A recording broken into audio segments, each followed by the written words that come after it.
urbanista de la Oficina de Planeamiento de Washington, D.C.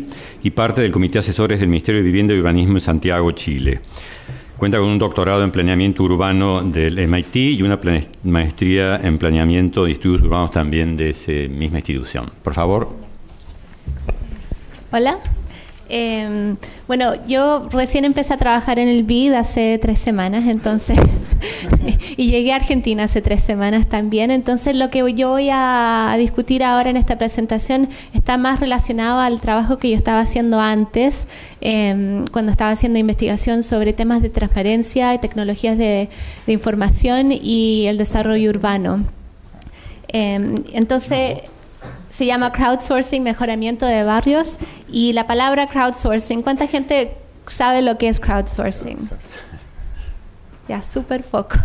Bueno, el crowdsourcing usa herramientas digitales para efectuar un proceso distribuido de generar información y resolver los problemas. Entonces, todos los ejemplos que voy a dar ahora son plataformas digitales que han sido impulsadas por ONGs para facilitar la participación ciudadana en el proceso de mejoramiento urbano.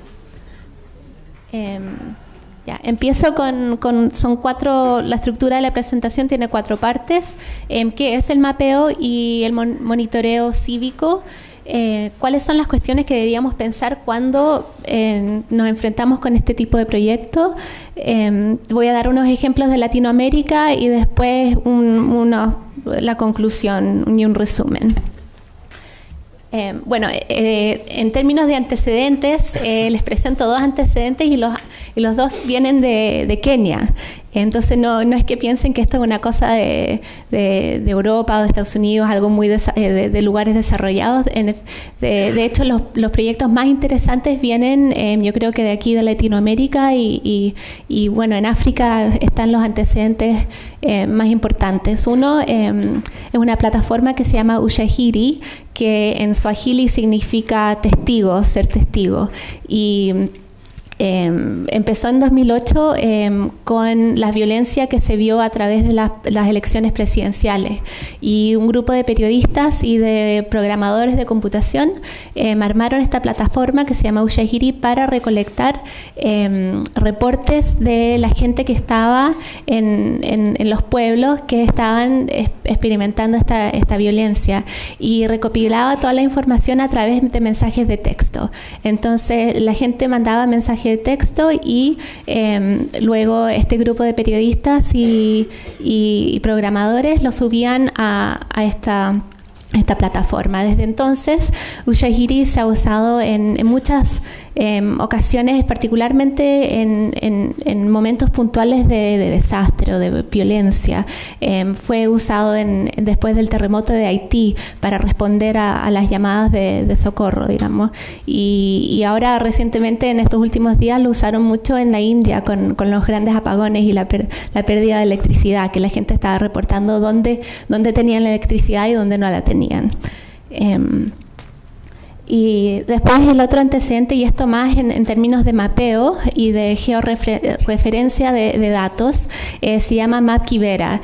Y Kibera es la villa, una de las villas informales más grandes de todo el mundo, tiene como 300.000 personas. Y hace 3 años atrás no existía ningún mapa.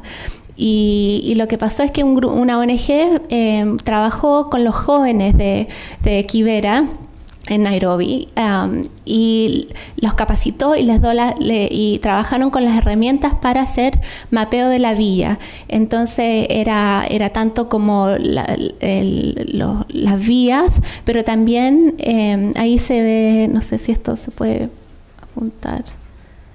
Bueno, es la parte del medio que tiene mucho más detalle que el resto de la ciudad de Nairobi en este mapa. Y lo hicieron todo en base de un mapa que se llama OpenStreetMap, que es el equivalente de Wikipedia, pero de datos geográficos, les Y la gente misma, individuales, son los que dibujan los mapas y también les ponen el detalle en términos de recursos. Entonces, en Kibera los jóvenes lo que hicieron hicieron fueron mapear la villa misma y también agregarle todos los recursos que habían ya en este lugar. Entonces se ven aquí, no sé, está un poco chico, pero se ve donde están todos los baños públicos, donde están las llaves de agua, donde están los centros médicos, las escuelas, las vías para transitar.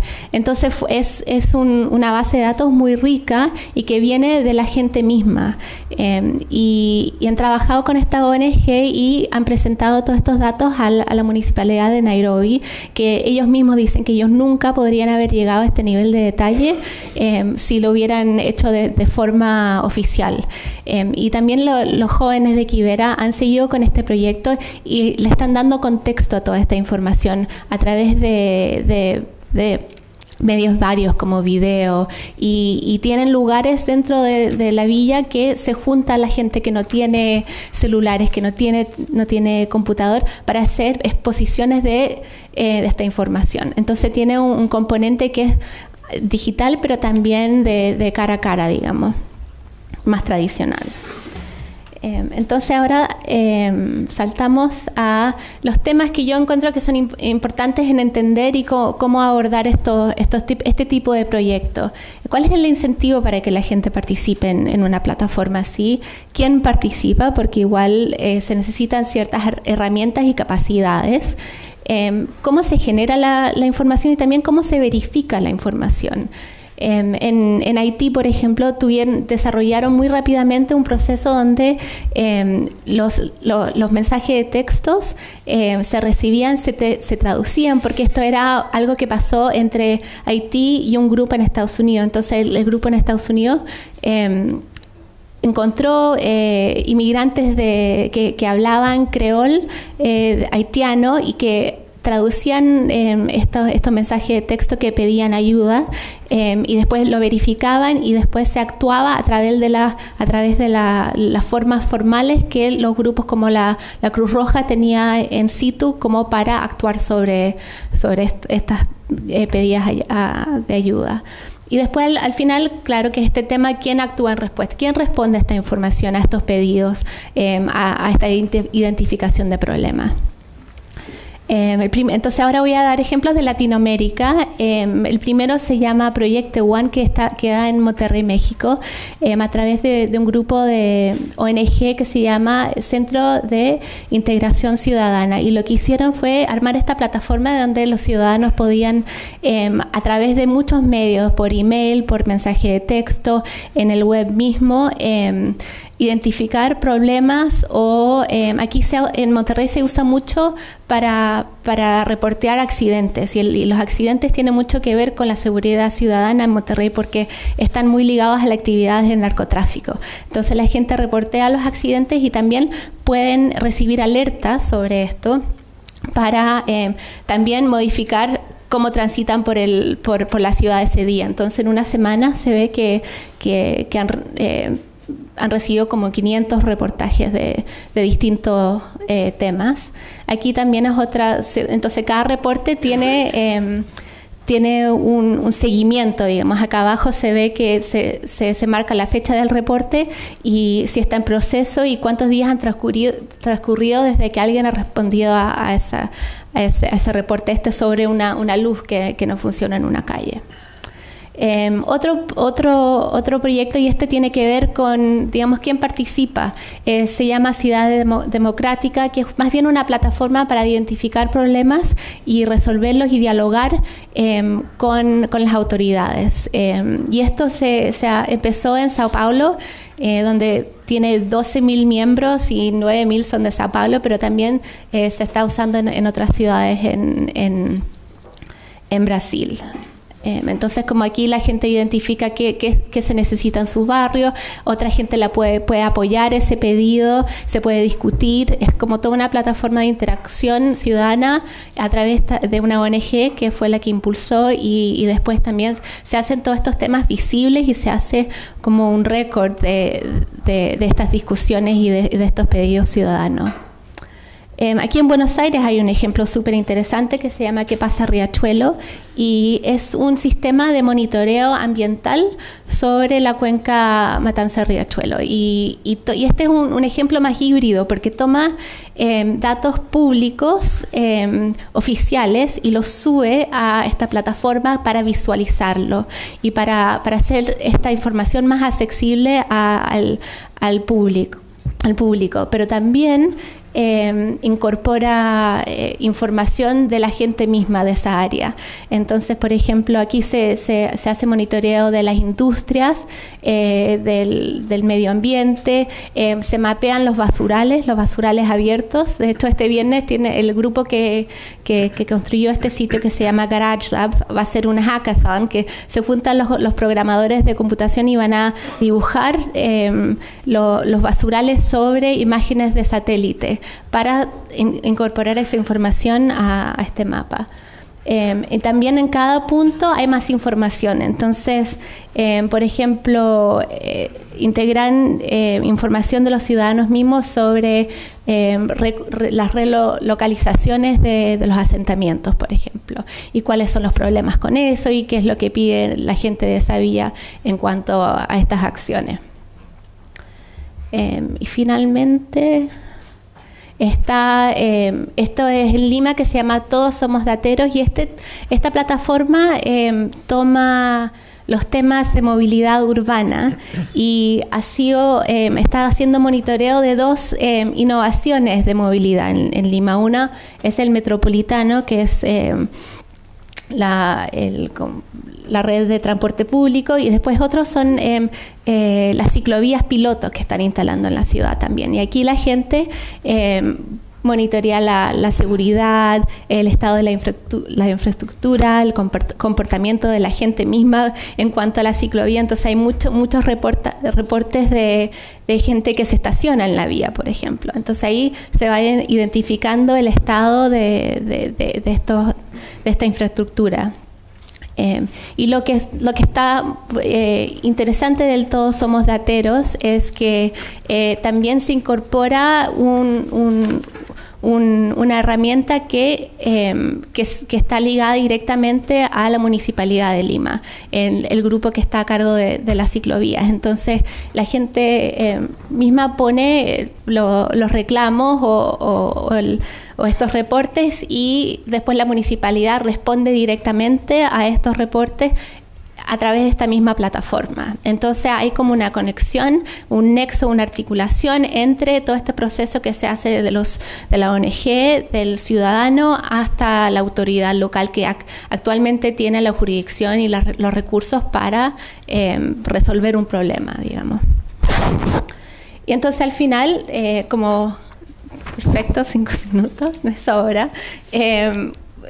Los temas para abordar este tipo de proyecto digital, que también tiene un impacto físico sobre la ciudad. ¿Cuál es la motivación? ¿Por qué la gente va a participar en algo así? Uno les da legitimar la voz ciudadana, que a veces es muy difícil capturar, a veces no todos los que deberían estar participando están participando, es difícil incorporar la gente joven, por ejemplo, o la gente, y también se genera información donde antes no había información, o donde la información existía pero no era muy accesible, digamos, por el público, y también es como una herramienta para catalogar toda esta información y hacerla de una manera transparente y muy pública. La participación es por 3 tipos de actores. Se necesita la ONG porque es como una entidad que intermedia entre los ciudadanos y las instituciones oficiales que tienen el poder y los recursos. Y el tipo de datos que se junta a través de estas plataformas son dinámicos. Entonces no es un mapa que existió en un momento del tiempo y nunca más se actualizó, o que fue muy difícil actualizar otra vez, digamos, en 5 años o en 1 año. Esto es dinámico, se va actualizando en el momento. Depende solo de cuánto la gente está participando a través de él. es una forma descentralizada de tener los datos, pero también el problema es que es muy probable que no sea representativo. Entonces va a ser un tipo de persona que va a participar más que otros. Entonces ese es un tema que hay que tener, que uno tiene que ser consciente. Hay plataformas, por ejemplo, del de México, que todos los reportes son anónimos, y eso es súper importante porque está tomando el tema de la seguridad ciudadana, que en México es muy peligrosa. Hay otros que se necesita tener el nombre de la persona. Entonces, en Cidade Democrática, en Brasil, la gente se tiene que registrar.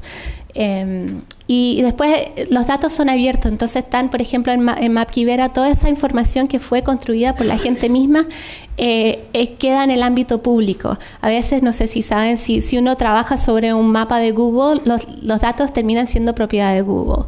Entonces, trabajar con una herramienta abierta y pública y no propietaria como OpenStreetMap es súper importante. Y al final, el tema de la acción puede precipitar acciones individuales. En México uno sabe, no voy a cambiar mi ruta de tránsito porque hubieron unos accidentes hoy de la mañana, y eso fue reportado por otra gente. La acción colectiva, por ejemplo, en Riachuelo, se puede analizar todos esos datos, ver qué tipos de padrones hay de riesgo ambiental, y después actuar, las ONG más bien, actuar sobre esa información. Y después la acción institucional, como en Lima, responder a los problemas en las vías de bicicleta o los problemas que la gente está sintiendo a través de esta infraestructura. Y al final están... Bueno, tenía los links de los proyectos. Para abajo. Ahí. Entonces ahí están los links de los proyectos que presenté. Gracias.